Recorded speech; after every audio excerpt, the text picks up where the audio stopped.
death sacrifice. I got allowed in my room. I came close to the light. It became scorching. I came close to the shadow. It was veiled by a storm. My sweet sweet mouth has become dissonant. My pretty features have turned to dust. These are the dramatic words of the world's first known author. Enheduanna wrote this hymn while she was exiled to invoke the help of the goddess Inanna. She was the high priestess of the moon god Nana and lived over 4,300 years ago in Mesopotamia, which is now called Iraq. Through her words, we are given a special window into the thoughts and emotions of a remarkable woman who lived in an ancient civilization that has been dead for almost 2,000 years.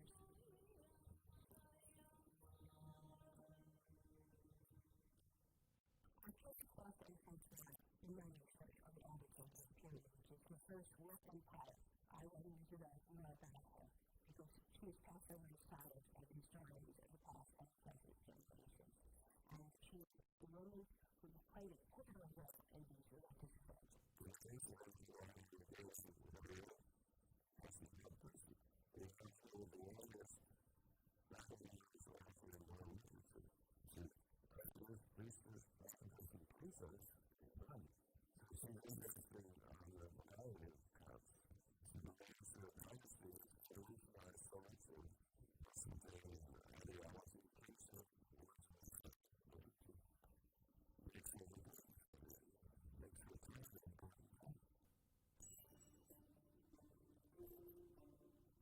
In 1922, the British archaeologist Sir Leonard Woolley led a famous expedition to uncover the ancient city of Ur, buried under a mound of sand in southern Iraq.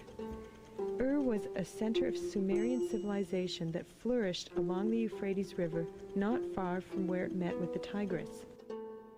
In the third season of work, the excavators found an alabaster disc in pieces in the temple of the goddess Ningal. When the pieces were put together, an inscription appeared on the back. Enheduanna, true lady of Nana, wife of Nana, daughter of Sargon, king of the world. In the temple of Inanna Zaza, a dais you built, and dais, table of heaven, you called it. The excavators had discovered the portrait of Enheduanna, high priestess of the moon god, Nana. Although the disc was badly damaged, we are extremely fortunate that Enheduanna's features were well preserved. The disc had remained buried for thousands of years while storms, rain, and dust battered the mound at Ur. Enheduanna is the central figure on the disc.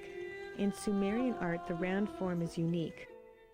The Enheduanna disc almost certainly is the top of one of those tables that is actually shown in the disc, one of those ritual stands. We are very fortunate to know what Enheduanna looked like. This is the only artifact with her portrait. She wears the sacred fleeced wool garment known as the kaunake. Her hair is in 3 short braids at the side and hangs loose over her shoulders.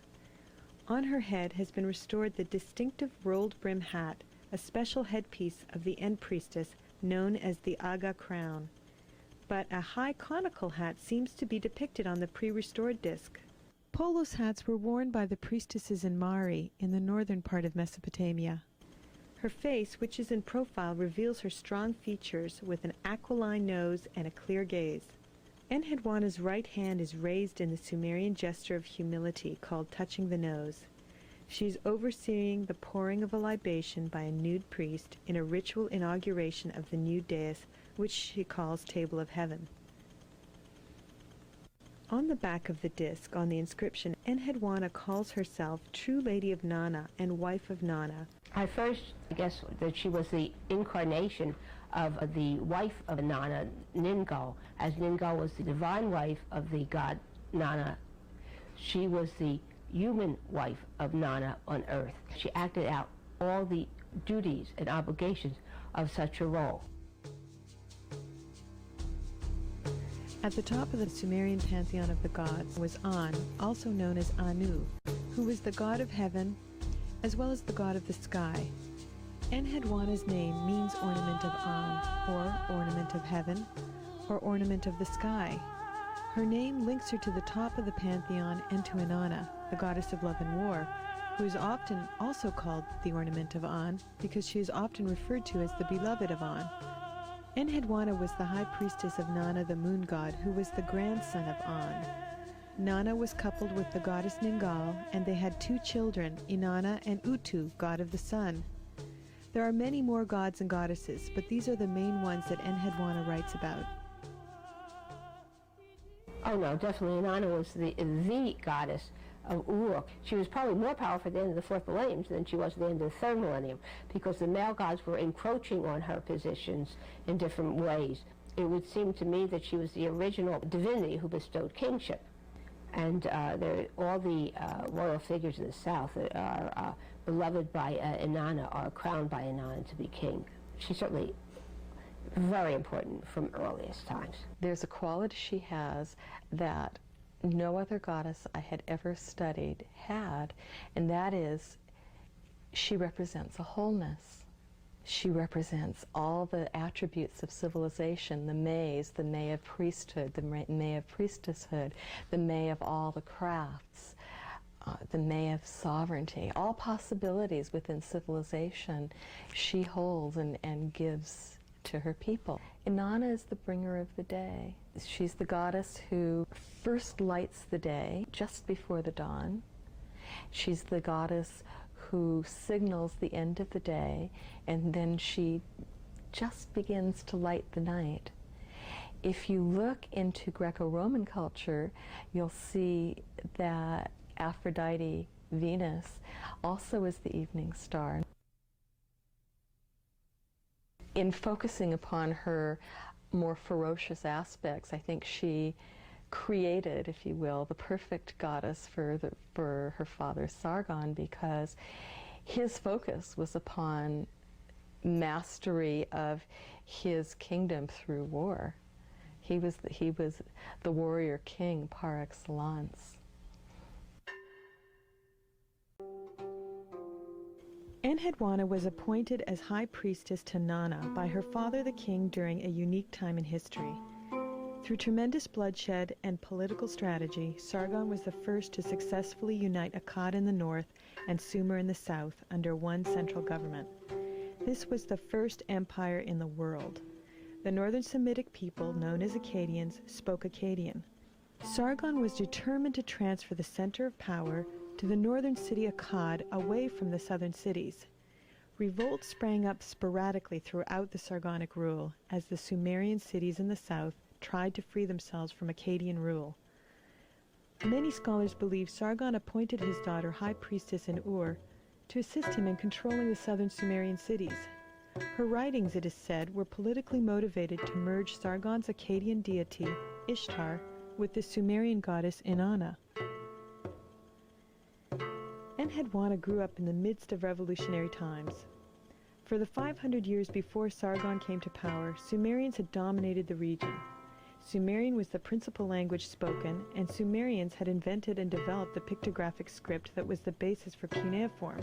When Sargon came to power, he brought in a centralized government, bringing the Sumerian-dominated period to an end. He made radical changes in art, theology, and politics. Akkadian replaced Sumerian as the primary spoken language, and Sumerian became a written language used for sacred texts. Enheduanna endured violent times sporadically throughout her long reign as End Priestess of 60 years. She remained High Priestess throughout the turbulent reigns of both her brothers, Rimush and Manishtushu. She also ruled through most of the reign of Manishtushu's son, Naram-Sin.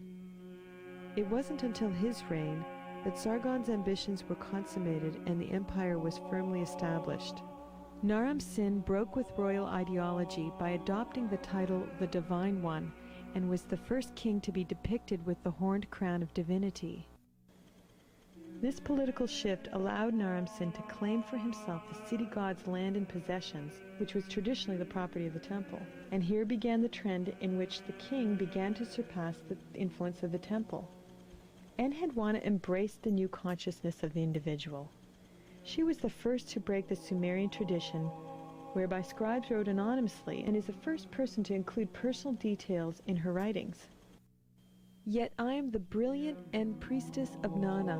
O my queen beloved of An, may your heart take pity on me. En means lord or lady. Sumerian's a wonderful language because it's not gendered. And that means that En can be a woman or a man. All temples had a male and a female. If the god was male, the high priestess would be female. If the god was female, then the high priest would be male, and it would be called En.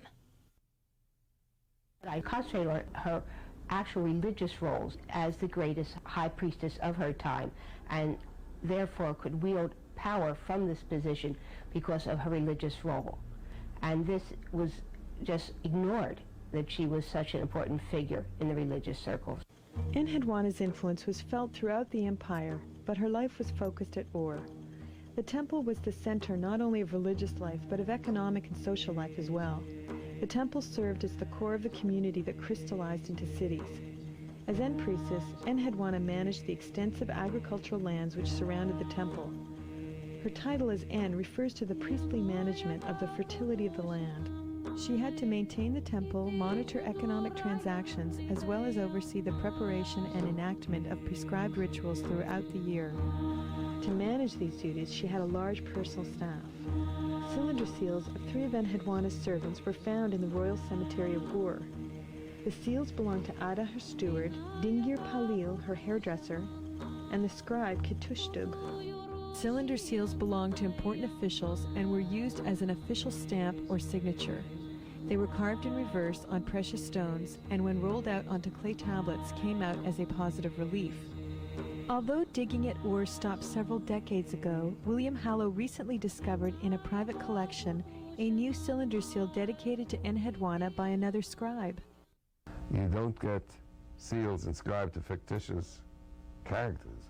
My heart leapt up when I beheld another Enheduanna seal. She must have been a significant figure at court to have so many different courtiers dedicate their seals to her, which isn't surprising given the fact that she's represented on a disc as wearing the flounced garment, otherwise reserved for divinity. And many figures are represented in flounced garments, but I think in the case of Enheduanna, it is meant to emphasize her status, that she is part of a family that claims divine honors.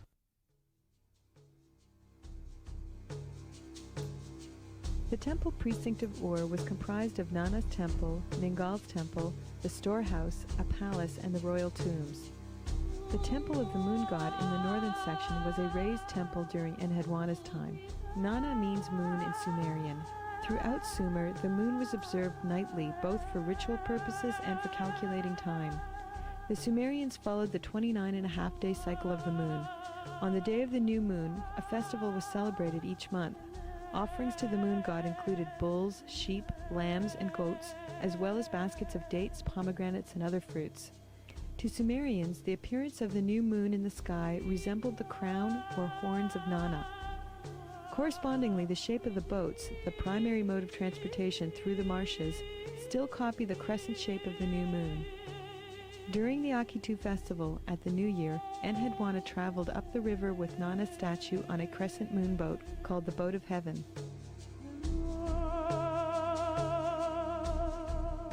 Adjacent to Nana's temple was Ningal's temple. The Giparo, the house in which the End Priestess lived, which is called Giparo, it is a double building. It is the actual residence of the End Priestess plus the temple of Ningal. That's one of the things, that the physical evidence to show this relationship, that the temple to the goddess Ningal is the home of the divine and the human priestess. As the human embodiment of Ningal, one of Enheduanna's primary functions was to oversee the care and feeding of the goddess Ningal. In Mesopotamia, deities were believed to reside in their statues. These statues were holy and extremely powerful and could only be approached by specially trained priests and priestesses. The goddess Ningal was revered for her participation in the sacred marriage ritual with the moon god. Every day she was offered meals of beer, flour, bread, and meat, all of which was carefully recorded on clay tablets. She was adorned with jewels and clothing woven and manufactured in the temple workshops. In the temple, you have besides the divine cell where the statue of the goddess was, you have next to it a room with a bed dais, and on that bed was probably performed the sacred marriage between the divine Nana and the human Ningal. We have physical evidence that it took place. We know there are some secret names for the room, Algrun, and all kinds of strange names for this room, which would indicate a mystical union took place there, mystical union of some sort, but we don't have any real details which we could say, this is it. But that's true of all religions. Mysteries are usually not written down. Inanna is the participant in the sacred marriage. Inanna is love and lust personified. And in Judeo-Christian theology, we tend to think of love and lust as very separate, and lust isn't very good, and love is fine, but it should be more abstract and more mental. In antiquity, love and lust were merged, and the sex act was a very wonderful, loving, procreative, society-healing act. Almost certainly, Enheduanna would have been a medium. It suddenly dawned on me one day that what was going on in the sacred marriage was a case of possession. Priests and priestesses dress like their deity because they are stating that they are the deity. For the purposes of the Ur society, Enheduanna would have been Ningal on earth. That's why she's called Goddess on Earth. Nindingir. What happens when a woman, a medium, is possessed by a spirit? That spirit is there, absolutely vividly there, and the people can talk to that spirit. The woman's voice talks. Women who are used to being possessed by deities, in Korea, for instance, and in China, and in the Candomblé in Brazil, the Afro-American religion in Brazil, they can get possessed just like that, just fall into trance. I think that as long as she's in that hat, she's dressed as High Priestess of Nana. She's not incorporating a goddess. The minute she has the hat on her head with the horns, she is a goddess. She couldn't go around incorporating the goddess all the time. It's totally exhausting. It takes some of these women days to recover. They had a way of indicating that she had done it and was able to do it again. And one of the signs was the hat with the rolled brim. So that when people met her, they met someone who had been goddess and will be goddess again. So they treated her specially. The minute she incorporates goddess, she dresses as Ningal.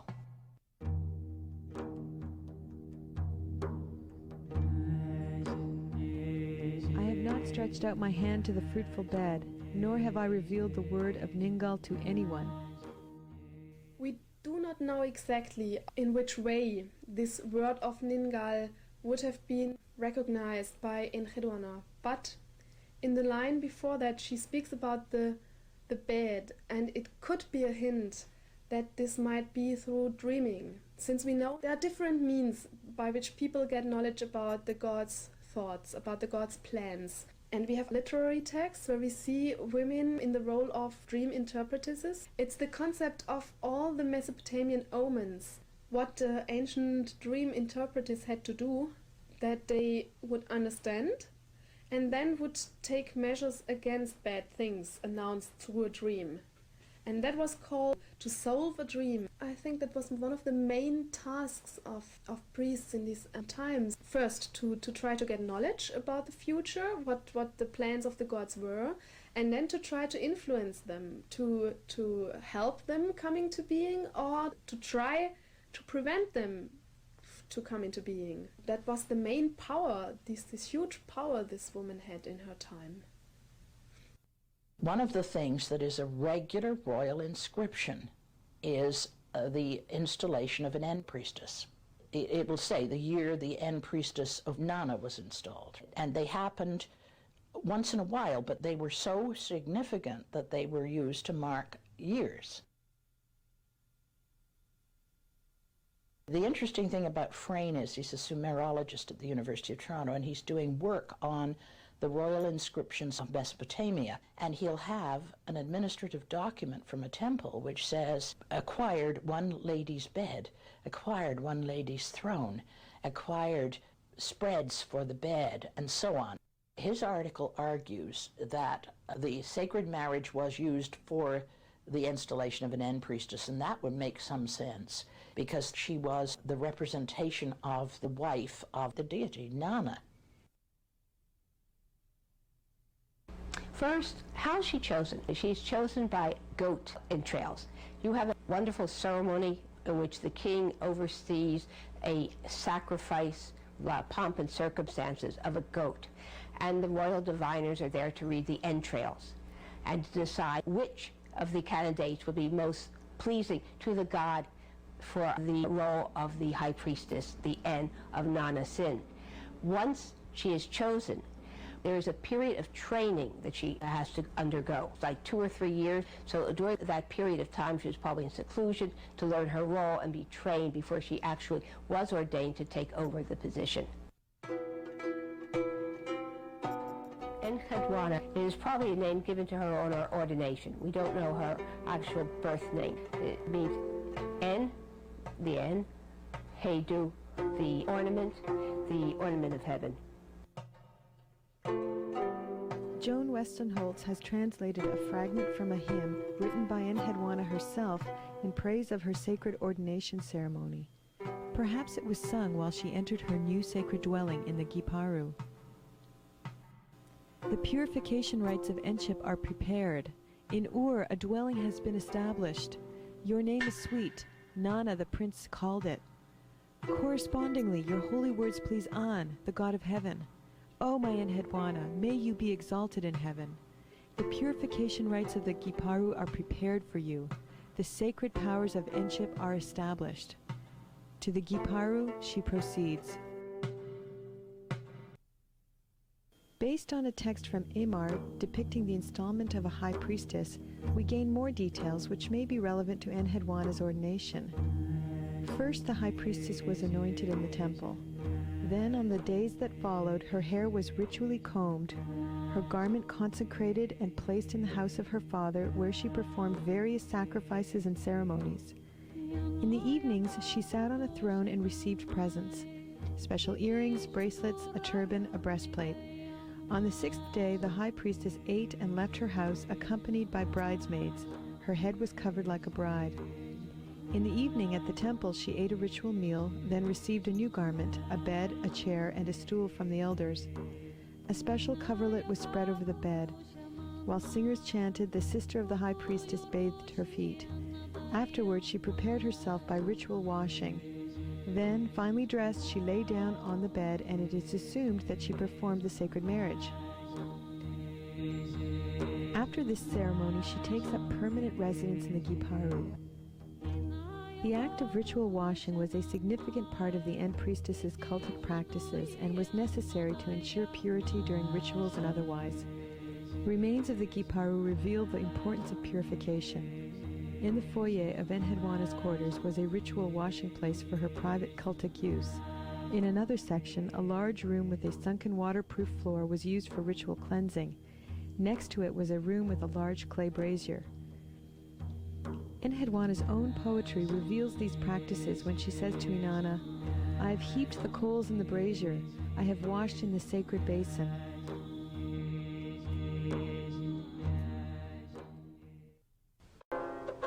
In the history of writing, Enheduanna comes very early. So far, we know of 6 compositions written by her around 2250 BCE. She wrote 3 long hymns to the goddess Inanna, a cycle of 42 short hymns to the temples of Sumer and Akkad, and 2 short hymns about her priestess role. Although Enheduanna was Akkadian, she wrote in Sumerian cuneiform. Cuneiform is the name of the wedge-shaped writing that is formed by pressing a reed stylus onto a wet clay tablet. Clay was the only abundant natural resource in Mesopotamia.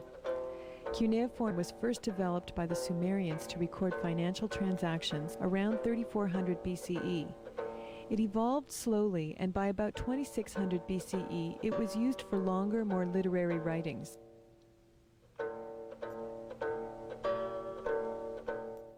What precedes Enheduanna in Sumerian literature is nowhere near as elaborate, as sophisticated, as carefully structured as her poetry. It's the most beautiful, moving poetry we have of the 3rd millennium BCE. It's the only poetry basically we have of that length from that period. Enheduanna's most famous poem, called Ninmishara, means Lady of Infinite Divine Powers and refers to the goddess Inanna. William Hallo translated the poem in 1968 and wrote the first book on Enheduanna. Since then, many more copies of the poem have surfaced. The process of working on Ninmishara was very, very interesting because there are almost 100 different ancient tablets of this text preserved. So a huge amount of copies of this text from different ancient cities. I tried to see every single cuneiform text all around the world. I had to go to museums in England, France, USA and Turkey.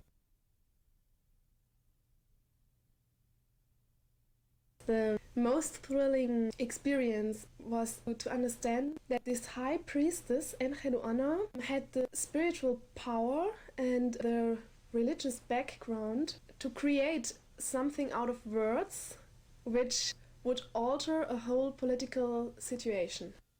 During this huge conflict, of which Naram-Sin himself tells us in one of his inscriptions, where he says he had to fight 9 battles in 1 year, which is very, very hard. During that rebellion, there was this high priestess, Enheduanna, and she held the most important religious office of her time. She stayed on the side of the central power and not the city where she lived in, the city of Ur, which was on the side of the rebellions. So she had to stand the attacks of the new city ruler, which was named Lugal-Ane, and whom she mentions in her poem, which is very unusual in a prayer, to have a problematic, hostile person named. My fate with Suen and Lugalan, reported to An. May An resolve it for me. Reported to An immediately. An will resolve it for us. So here we really have a window opened into the history, into the real history of the time. And through her words we know that this Lugal-Ane tried to get her to support him, to become legitimized by her. All the while, upon entering as if he were the companion, he approached me with envy. He wants to present himself as the real companion of Inanna. That's a position which the Sargonic ruler claims of himself. But she refused, and because of that, she was exiled, banished out of the city of Ur. And she tells about that in very moving words, which is also very exceptional to have something like that, a description of being exiled in such an ancient text. It's so much telling about things as they happened. And she is still in this catastrophe. It's in the middle of it. Queen, the laments were struck up over the land. Your ship of wailing should be left behind in the enemy land. And because of my fate-determining song, must I die? I, my Nana, has cared not for me. In the rebellious land, they completely and utterly destroyed me. A Shimbabar most certainly has not passed a final judgment upon me. Did he speak it? Does it mean anything? Did he not speak? Does it mean anything? After he stood there in triumph, he expelled me from the temple. He made me fly like a swallow from the window. My life was consumed, and so I must go to the thorny undergrowth of the enemy land. He tore the rightful Aga crown of Enship from me. Handing me a dagger, he said, "This is now your ornament." Lugal-Ane had no right to throw her out of the Giparu and of her position. Obviously, she would not kowtow to him and support him in his bid against her nephew. No matter how many changes of rulership, when it went back between Larsa and Isin, the daughters of the kings continued to rule under their enemies. You did not remove an En priestess from the position of En. She was untouchable. And so this is very strange what we find here. All the right remains with Enheduanna. If she was in the right, there's no question about it. One of the clues in my working on the poem Nin Mishara was that I found out that Enheduanna uses a special concept of a legal case, of a lawsuit. Gods create the human history. So if the gods have decided Naram-Sin has the right to rule the empire longer, he will rule longer. But if the other side is correct, the side of Lugal-Ane and the other city-states, then they would win. So it seems that, and we can read that in Enheduanna's words, the other side, Lugal-Ane of Ur, had made the claim that the god Nanna had spoken that the city belonged to him and his servant Lugal-Ane, and not to the Sargonic kings.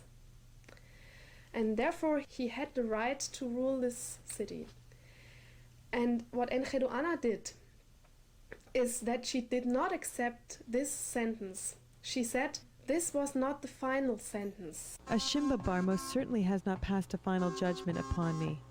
Did he speak it? Does it mean anything? Did he not speak? Does it mean anything? There might have been an oracle of Nanna, but it's not the final judgment.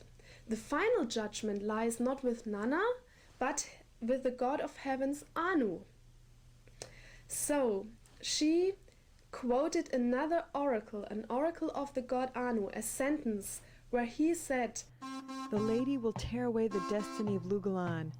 At her feet lie hostile land and flood. This woman is truly mighty. She will make the town tremble before her."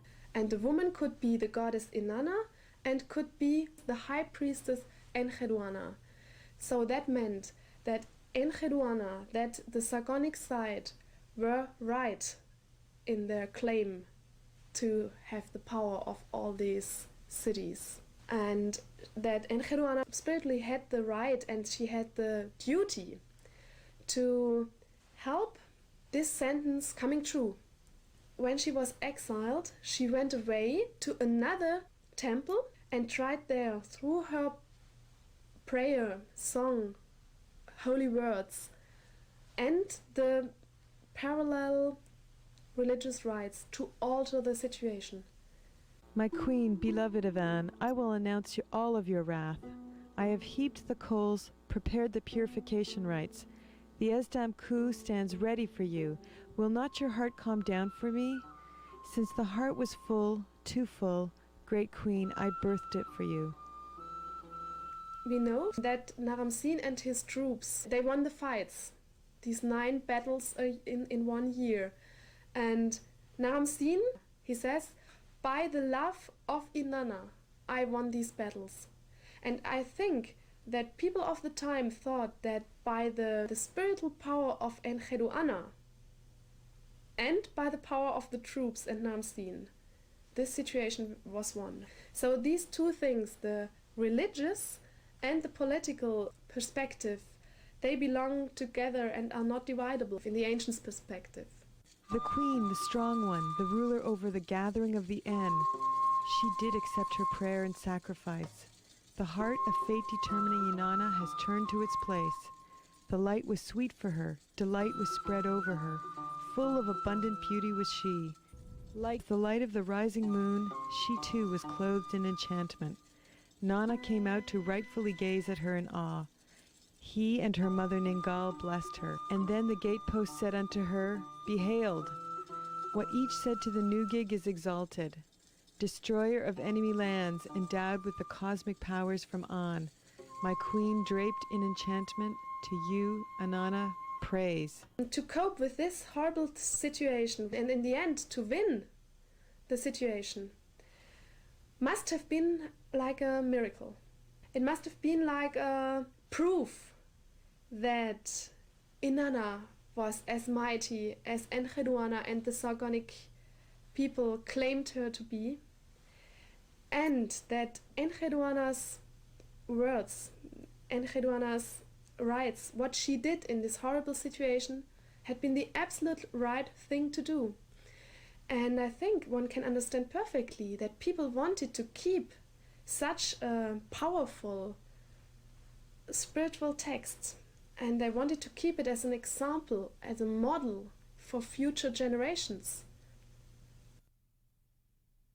Enheduanna was the High Priestess of the moon god, the city god of Ur, but she understood herself as the main priestess of whole Mesopotamia, and therefore the voice of Inanna.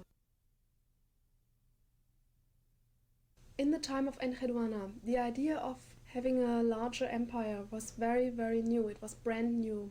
In a way, one can say that Enheduanna is the theologian, the thinker, the brain behind that empire, that she modeled the ideas of a bigger state in words. I think people might have found fascinating about her that she laid the foundation for the thought of greater empire and greater community of the gods working together. Since the heart was full, too full, great queen, I birthed this song for you.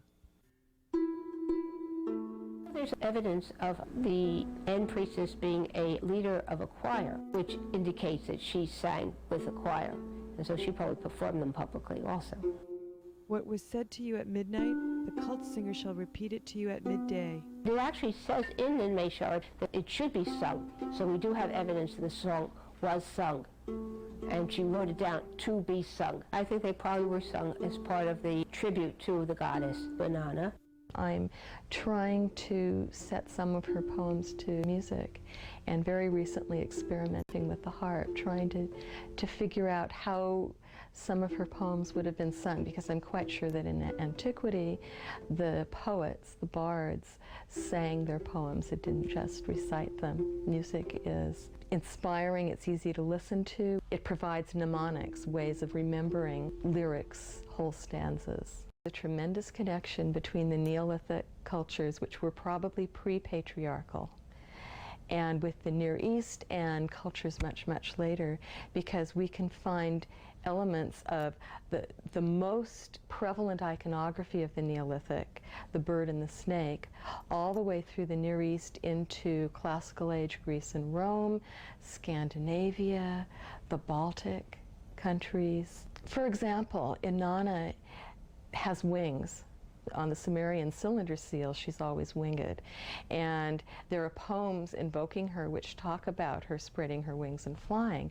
Well, the dress of Mesopotamia also, I think, echoes this bird goddess, because the dress's layers seem to resemble the plumage of birds. We have, in fact, got a large amount of material from Mesopotamia from prehistoric times into the Neolithic, which is clearly continuous. I mean, Inanna's 8-pointed star appears in the Neolithic in Mesopotamia. Inanna may have originated from a fierce mother goddess of the Neolithic time, which would establish a link between Enheduanna's time and a pre-patriarchal time. Inanna is often portrayed on a throne with lions at her side, or with her foot on a lion, very similar to the Neolithic mother goddess with panthers at her side. The lion, in fact, is an animal associated with Inanna and adorns the walls of the Ishtar Gate in the Babylonian temple dating around 600 BCE. Although Enheduanna lived in what is considered a patriarchal time with male gods dominating the pantheon, many goddesses were worshipped, including the goddess of writing, Nisaba, whom Enheduanna praises at the end of her hymns. In fact, it has become apparent that at the beginning of Mesopotamian recorded history, the pantheon was dominated by goddesses. During Enheduanna's time, there was still a prominent and necessary place for women in the different cults, in contrast with the major religions of today, which have not allowed women in priestly positions for the last 2,000 years. In these early days in Sumer, absolutely normal to have a woman in the highest religious position of the society. So in a way she was as important as the king himself, or even more important, since she had the powers to talk and try to influence the gods, who were the real kings of history. Ninmeshara witnessed the great belief of Enheduanna in Inanna and in the might and the power of Inanna. Although everything looked opposite way, and that became a model for future generations, and if you like to, until today. The model of not giving up, keeping your faith. I am the radiant End Priestess of Nana, my queen beloved of An. May your heart be calmed for me. It shall be known, it shall be known, Nana has proclaimed no decree. It is yours, is what he has said.